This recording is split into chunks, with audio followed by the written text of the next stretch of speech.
ایک رسم اتنی بری آج چلی ہوئی ہے کہ جس کو بیان کرنا حقیقت میں مجبوری بن چکا ہے آج، اور تمام ائمہ کو کھول کھول کر کے وضاحت کے ساتھ اس برائی سے لوگوں کو بچانے کی بے انتہا ضرورت ہے آج۔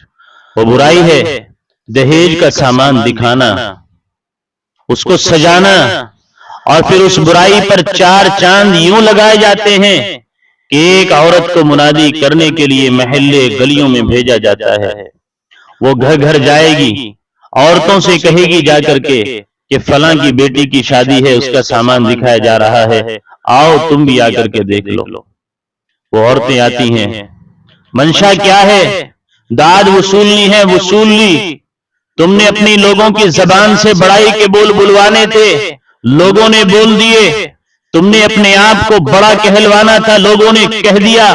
لیکن میں سوال کرتا ہوں اپنی ماؤں سے، اپنی بہنوں سے، ان بھائیوں سے جو اس برائی کے اندر مبتلا ہو چکے ہیں، آپ بتائیں تو صحیح کہ جتنی عورتیں مرد دیکھنے والے آتے ہیں وہاں، کیا سارے کی ساری عورتیں یہ بڑے گھرانوں سے تعلق رکھتی ہیں؟ کیا ساری عورتیں کوٹھی بنگلی والی ہیں؟ کیا ساری عورتیں گاڑیوں والی ہیں؟ کیا ساری عورتیں زمینداروں کے گھروں سے تعلق رکھتی ہیں؟ کیا ساری عورتیں بڑے بڑے پراپرٹی ڈیلروں کے گھر سے تعلق رکھتی ہیں؟ نہیں، وہاں وہ بچیاں بھی آئیں گی کہ جن کے گھر میں کمانے والا سوائے باپ کے کوئی بھی نہیں ہے۔ ایک باپ ہے گھر میں کمانے والا، اسی کے خرچے پر سارے گھر کا نظام چلتا ہے، گھر میں کوئی کمانے والا نہیں، ان بچیوں کا جوان بھائی نہیں، ان بچیوں کے گھر میں کوئی ایسا کام نہیں ہے کہ جس کی بنیاد پر وہ اپنے باپ کو گھر بٹھا کر کے اپنی روٹی روزی کا انتظام کر لیں۔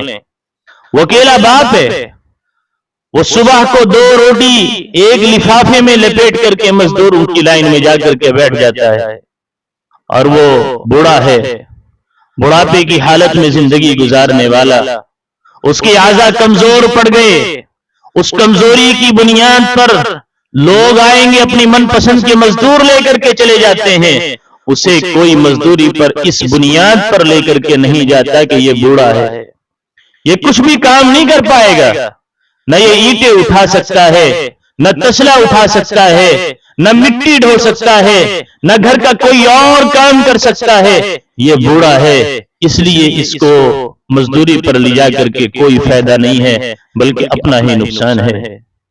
وہ بوڑھا مزدوروں کی لائن میں بیٹھا رہتا ہے، سب کام پر چلے جاتے ہیں، لیکن وہ اکیلا دوپہر کا وقت جب ہوا لوگوں کے پیروں میں گرتا ہے، لوگوں کی منتیں کرتا ہے، لوگوں کے سامنے خوشامدیں کرتا ہے، لوگوں سے التجائیں کرتا ہے، لوگوں مجھے تم 100 روپے کم دے دو مگر مجھے مزدوری کے لیے اپنے یہاں لے تو جاؤ، ورنہ تو آج میری بچیاں فاقے کی زندگی گزاریں گی۔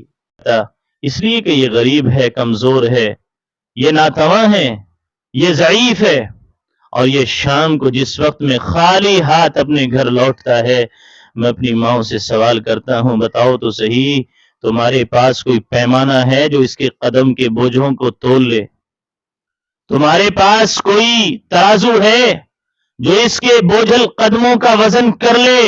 تمہارے پاس کوئی آلہ ہے جو اس کے قدموں کے بوجھ کو تم اس آلے میں، اس پیمانے میں تول کر کے دیکھ لو؟ نہیں، جس وقت میں اپنے گھر کی دہلیز سے اندر داخل ہوتا ہے، خدا کی قسم آنکھوں سے آنسو جاری ہو جاتے ہیں، اور یہ سوچتا ہے دل میں اللہ آپ نے مجھے بیٹیاں بھی عطا فرما دی اور غریبی عطا فرما دی، اب غریبی کی یہ مار ہے کہ آج میں اپنی بیٹیوں کے لیے دہیج کا تو بہت دور کی بات ہے، لقموں کا انتظام کرنے کی بھی مجھے فرصت نہیں ملتی، میں لقموں کا انتظام بھی نہیں کر پاتا، اپنی بچوں کے لیے روٹی روزی کا انتظام نہیں کر پاتا۔ خدا کی قسم یہ گھر میں جا کر کے اپنی چارپائی پہ لیٹ کر کے چادر تان کر کے بوڑھا باپ سو جاتا ہے، اور وہ روٹیاں یوں ہی جوں کی تو لے جا کر کے بیٹیوں کے ہاتھ میں دے دیتا ہے۔ وہ بیٹیاں دیکھتی تو ضرور ہوں گی کہ باپ ہمارے لیے کچھ بھی کما کر کے نہیں لایا، لیکن باپ تو باپ ہے، باپ تو باپ ہے۔ نہیں کچھ بولتی.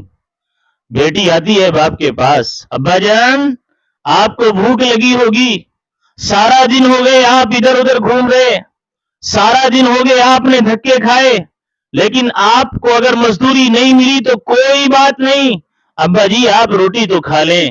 وہ بوڑھا باپ بھوک ہونے کے باوجود بیٹیوں کو تسلی دینے کے لیے کہتا ہے, بیٹیوں مجھے بھوک نہیں ہے, مجھے بھوک نہیں ہے.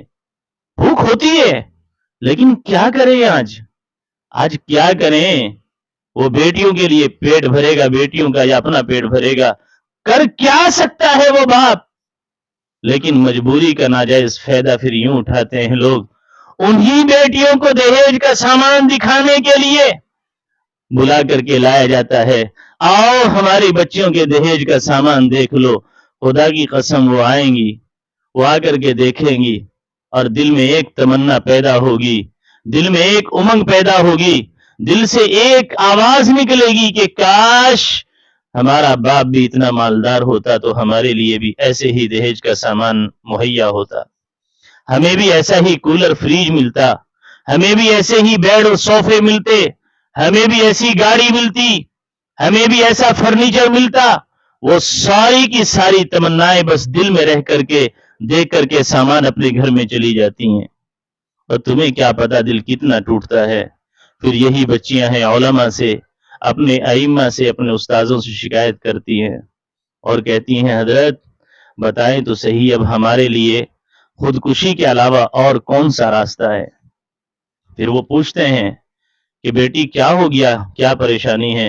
حضرت جب رات کو ہم اٹھتے ہیں نا, ہمارا باپ مصلی پر بیٹھا ہوا ملتا ہے, ہمیں تہجد کی نماز پڑھ کر کے ہمارا باپ دعائیں کرتا ہے, اللہ آپ نے مجھے بیٹیاں دی ہیں تو آپ مجھے غریبی نہ دیتے, اگر آپ نے مجھے غریبی دی ہے تو بیٹیاں نہ دیتے. اس سے قبل کہ میری بیٹیوں کی عزتیں نیلام ہو, اس سے قبل لوگ میری بیٹیوں کو تانا دیں, اس سے قبل کہ لوگ میری بیٹیوں کو برا بھلا کہیں, اللہ آپ میری روح کو ہی پرواز کر لیجئے. میں زندگی میں اپنی نظروں کے سامنے اپنی بچیوں کو ذلیل ہوتا ہوا دیکھنا نہیں چاہتا.